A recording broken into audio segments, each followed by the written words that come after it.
Good evening बच्चों। देखो बच्चों, आज की अपनी जो क्लास है इसमें अपने एक ऐसे बिंदु के ऊपर, एक ऐसे सवाल के ऊपर चर्चा करेंगे जो बच्चे बार बार पूछते हैं कि सर जो निबंधात्मक क्वेश्चन होते हैं, देखो यहाँ पे कि सर जो निबंधात्मक क्वेश्चन होते हैं या जिनको अपने लॉन्ग क्वेश्चन कहते हैं, जो 4 अंक के 6 अंक के इस प्रकार से अपने पूछे जाते हैं, उनके उत्तर हम किस प्रकार से दें। देखो अभी अपने भी जैसे अपने चैनल के ऊपर मैं आपके 2-3 प्री बोर्ड ले चुका हूं, ठीक है, और उन प्री बोर्डों में मैंने ये देखा है कि बच्चे को आंसर आ रहा है लेकिन उस आंसर को सही तरीके से देने का तरीका उसे नहीं आ रहा है। आंसर लिखने का उसके पास में बेस्ट तरीका नहीं है। उत्तर आप लोग क्या करते हो, याद कर लेते हो, रट्टा मार लेते हो, उसको कैसे भी कर लेते हो, लेकिन उसको व्यक्त कैसे करें। भाई आपने देखा होगा, आप आंसर करते हो, 4 नंबर का क्वेश्चन आ गया और उसमें आपको आंसर में 4 नंबर मिल रहे हैं, आपको या तो 2.5 नंबर मिल रहे हैं, या आपको 3 नंबर मिल रहे हैं, या 3.5 नंबर मिल रहे हैं। यहां से आगे बहुत ही कम बच्चे जा पाते हैं।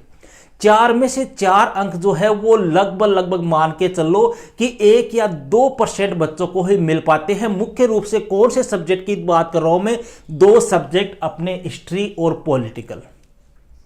ये दोनों ऐसे सब्जेक्ट है भैया जहां पे लॉन्ग क्वेश्चन आते हैं। उन लॉन्ग क्वेश्चनों में मुश्किल से 1 या 2% बच्चे ऐसे होते हैं जिनको पूरे में से पूरे नंबर मिलते हैं।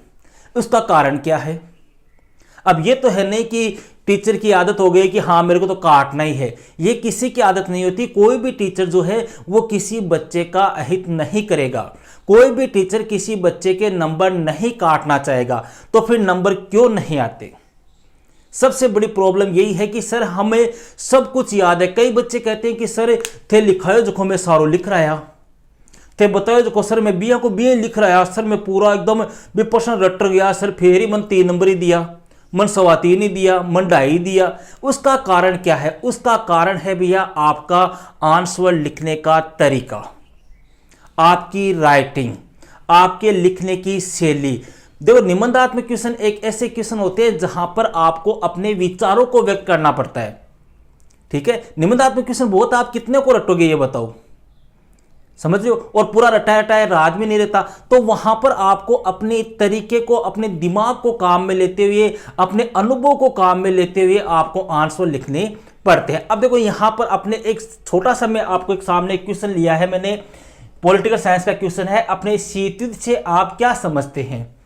शीतयुद्ध प्रारंभ होने के कोई 4 कारण बताइए। इस क्वेश्चन के माध्यम से भैया मैं आपको यहां पर प्रैक्टिकली बताऊंगा कि आपको निबंधात्मक क्वेश्चन का आंसर किस प्रकार से देना चाहिए जिसके द्वारा आप अधिक से अधिक अंक प्राप्त कर सके।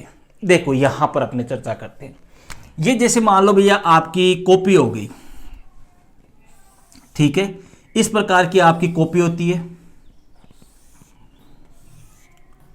यहां पे आप अच्छी तरह से देखना थोड़ा सा कि किस प्रकार से आपको निबंधात्मक क्वेश्चन है या जो बड़े क्वेश्चन है या लॉन्ग क्वेश्चन है उनके आंसर आपको देने हैं। ये इस प्रकार की आपकी कॉपी होती है भैया बोर्ड की, ठीक है। बोर्ड की कॉपी मान लो या अपने कोई भी कॉपी मान लो, इसी प्रकार की अपनी कॉपी होती है। अब जैसे मान लो ये है क्वेश्चन नंबर 5वां क्वेश्चन है, तो यहां पर ये सॉरी यहां तक होता है अपने, ये जैसे मान लो 5वां क्वेश्चन है, ठीक है। अब सबसे पहले काम तो आपको क्या करना है, यहां पर लगाओ प्रश्न नंबर 5, लगा दिया।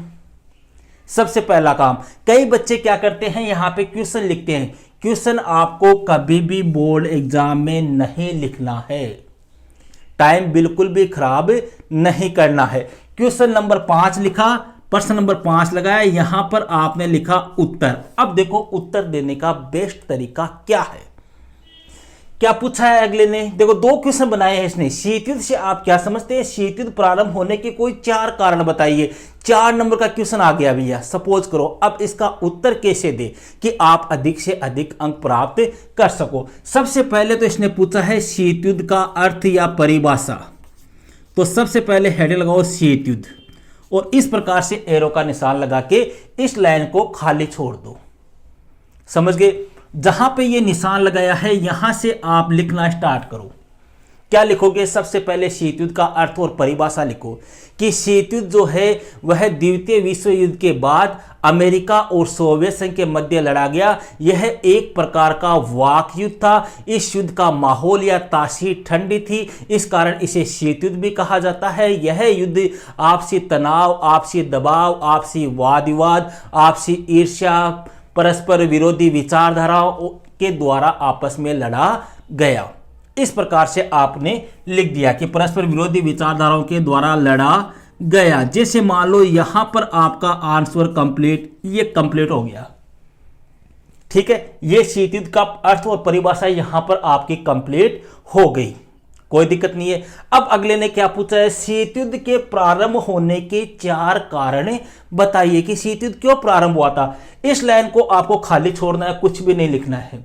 देखो, बोर्ड एग्जाम में जब भी काम करो ना, काम इस प्रकार का करो कि एकदम बिल्कुल खुला खुला स्पष्ट काम होना चाहिए, ताकि एग्जामिनर आपकी कॉपी को देख के प्रभावित हो सके।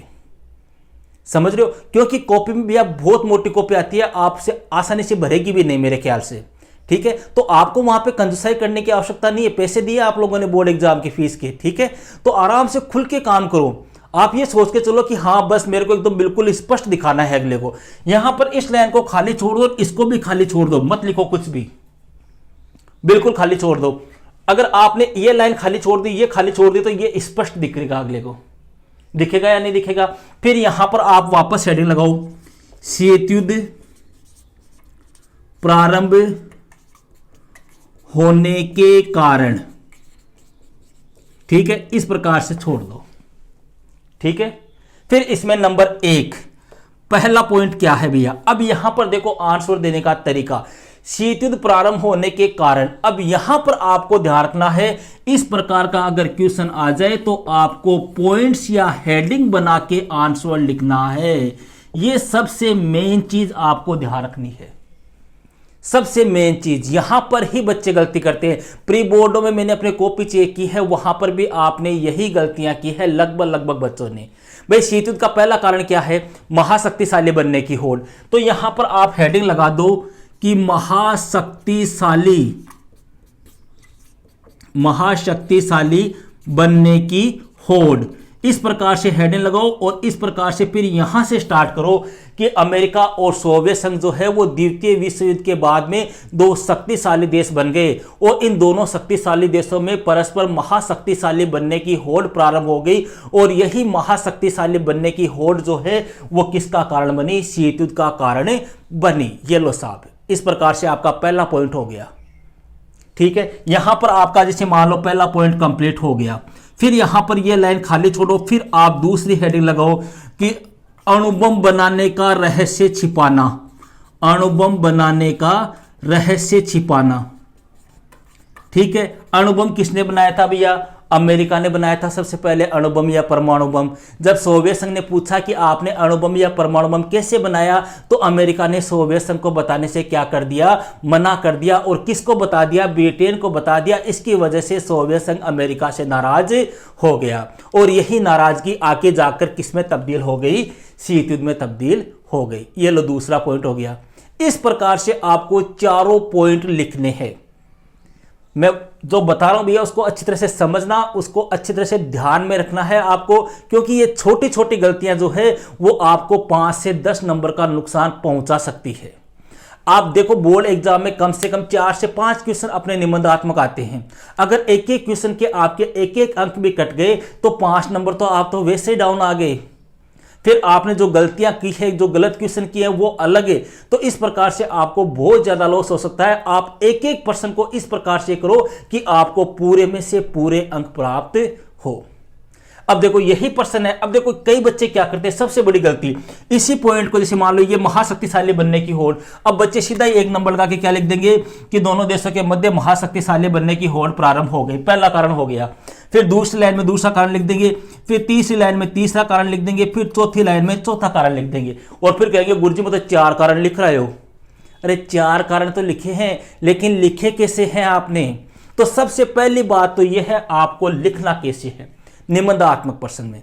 दूसरी जो मेन चीज है आपके लिए कि सर कितना लिखे, देखो निबंधात्मक प्रश्न की जो शब्द सीमा होती है वो होती है लगभग 250 शब्द। कितने शब्द? 250 शब्द, 250 शब्द। अब बात यह आती है कि गुरुजी 250 शब्द में गिना कर बैठकर 1 2 3 गिनना नहीं है।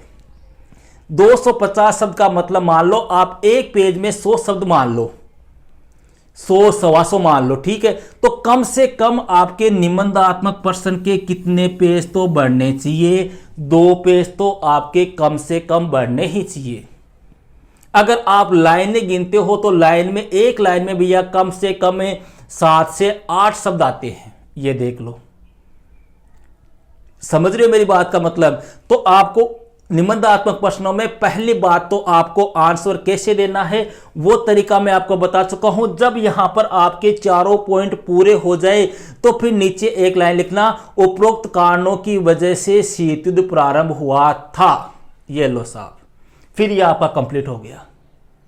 अगला कॉपी देखेगा तो अगले को भी ऐसा होगा कि हाँ इस बच्चे में टैलेंट है, तब अगला दिल खोल के आपको नंबर देगा। और आपने इस प्रकार से लिखा, घुसा घुसा के लिख रहे हो, लाइन खाली नहीं छोड़ रहे हो, तो अगला भी ये सोचेगा कि ये समझ रहे हो, और फिर आपको इस प्रकार के नंबर मिलेंगे।